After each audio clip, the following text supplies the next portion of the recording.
Hello students, welcome to the social study classes. Today we will revise chapter 9, Earth 4 Spheres. Open your books, come on. We will have a quick revision so that you can prepare well for the exam. So now, Earth's 4 spheres.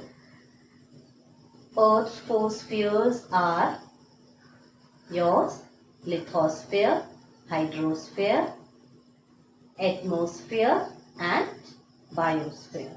These are the 4 spheres of the earth and these are interconnected. So you have lithosphere. Lithosphere means land. Hydrosphere means water. Atmosphere means air. And biosphere means a zone of life where all these 3 connect. Okay? So these are the 4 spheres of the earth. Okay? I told you lithosphere is land, hydrosphere is water, atmosphere is air and biosphere is zone of life. Now we will learn about each of the sphere little detailed. Okay? The first sphere of the earth is your hydrosphere. What is hydrosphere? Water. So wherever on the earth water is present, whichever part of the earth covers the water is your hydrosphere. It can be a lake, ocean, sea, river, pond, underground water, water vapor. All that is your hydrosphere. So hydrosphere is any part of the earth which consists water. Okay, so the largest body of ocean to the smallest water body, we can call it a pond, lake or anything. Okay, now we know that water is very important for us and we have learned in previous chapter that how much of water is present on the earth? 71% of water is present on the earth. See, 71 water present on the earth. But all the water is not drinkable. Okay? All the water is not drinkable. 97% of the water that is present on the earth is present in the ocean. It's salty, we cannot drink. And 2% of water is in the form of ice. Only 1% of water is drinkable, which we can drink. Understood? So though there is 71% of water on the earth which makes the earth look blue in color, all the water is not drinkable. Some water is drinkable, some water is in the ocean. Major part of the water is in the ocean and 2% is in ice form, 1% is in drinkable form. Okay? Now, we have to learn about water cycle. Now, as I told you, water is also in the form of water vapor. Water vapor is the moisture that is present in the air. Now, how this water remains on the earth same? So, we can see there is a process going around. Evaporation. Can you see here evaporation? Evaporation means when water is taking the form of gas and moving to the clouds. So when it is too hot or the sun rays fall on the water bodies, the water becomes too hot. When you boil anything, you see the steam comes out. So the water is taking the form, mixing into the air. Okay, that is called evaporation and goes up. When it goes up, because up on the clouds, it is the temperature over there is very, very cold. So that water which is in the gaseous form, it takes the form of droplets. Okay. Then when it becomes droplets, it becomes clouds. That is called condensation when water droplets takes the form of clouds. Okay. takes the form of clouds. So that is condensation. So first water is taking the gaseous form. Because of the heat of the sun is falling, water becomes hot, it evaporates, goes up. Because temperature over there is low, it condenses, becomes clouds, becomes solid, okay. And then when clouds become heavy, they are no longer able, because droplets come together and they become bigger, and when the clouds are not able to hold them, they fall in the form of rainfall. That process is called precipitation. Again the water is collected, again the water evaporates. So this process is called as water cycle. Okay children? So first evaporation, clouds are formed, condensation, precipitation, and the water collected again evaporates. Okay? So that is your water cycle. And we know how important is water for us. Na? We use for so many household work. We do so many work. Not only in the house, electricity is produced, in agriculture it is used. So we know that we cannot survive without water. So it's very necessary to take care of the water, use it very well. But drink in plenty. You can drink plenty of water, but should not waste at all. Okay. Next we move to the next sphere of the earth is your atmosphere. What is atmosphere? I told you atmosphere is air. Layer of air surrounding the earth. Now, because of this layer of earth, we are safe. This is the safest planet we can say, and life is possible on earth because of this layer, atmosphere. You know why? Because this layer of atmosphere is protecting us from the harmful rays of the sun, protecting us always from the meteors which can hit on the earth. Okay, so it is protecting like a shield to us from the harmful rays of the sun, from the meteors and all. It allows us to have communication, otherwise all the information will escape into the space if there is no layer around the earth. Okay, so that is atmosphere, a very important part of the earth, like water, which makes our life very what we say, comfortable, life possible on the earth. Okay. Next, composition of atmosphere. Which are the gases present in the air? The air is made up of different gases. Okay. Air is made up of different gases. So which are the gases? That is called composition. So we have 78% is nitrogen, 21% is your oxygen, and the remaining 1% is your other gases. Carbon dioxide is 0.04% and all other gases remaining. Okay.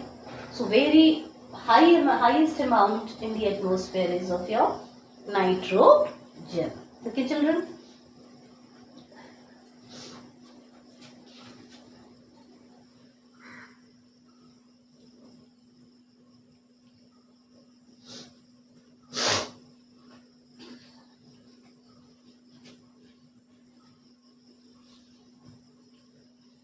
Now let's see each gas is important. First let's see oxygen. Now children, we will see importance of each gas. Okay? Importance of each gas. Now first we will see of oxygen. Now we know how important is oxygen in our life. Okay, we cannot survive without oxygen. So oxygen is used by all living beings for breathing, for survival of life. Next you have nitrogen. Nitrogen is used by the plants, animals and human beings for the growth of all these and for making food. Nitrogen is used. Even carbon dioxide is used by the plant for preparing of their food. So these all gases have a lot of importance. Okay, without any one of it, we cannot survive. Okay, so they have very importance in our life. Okay, next we have lithosphere. Lithosphere is land, a hard surface of the earth, rocky surface of the earth on which we live. Okay, children. Now, lithosphere, I told you in the previous chapter also, 29% of the earth is your lithosphere. Okay, on which we live, on which we do cultivation. Okay, hard and rocky part of the earth. And on the lithosphere, we have highest point, that is your Mount Everest. Okay, above the sea level, its height is 8,848 meters. And greatest depth we have learned also in previous chapter, Mariana Trench, which is in the Pacific Ocean. Okay, children. Next, we have to see the interior structure of the earth.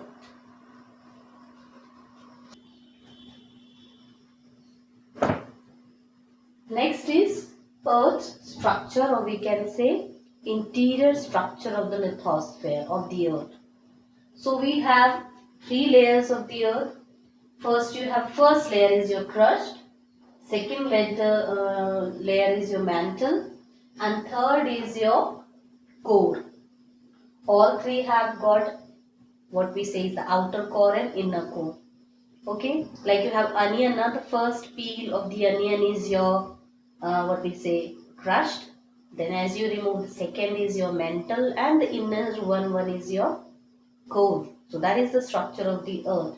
So crust is the first, the hardest layer of the earth, which is called lithosphere. It has got outer crust, inner crust. Mantle is your outer and inner. Even your core is outer core and inner core. That is your structure and interior. This is the earth insides. Okay. And as we go deeper inside the earth, the temperature keeps on increasing. It becomes very hot over there.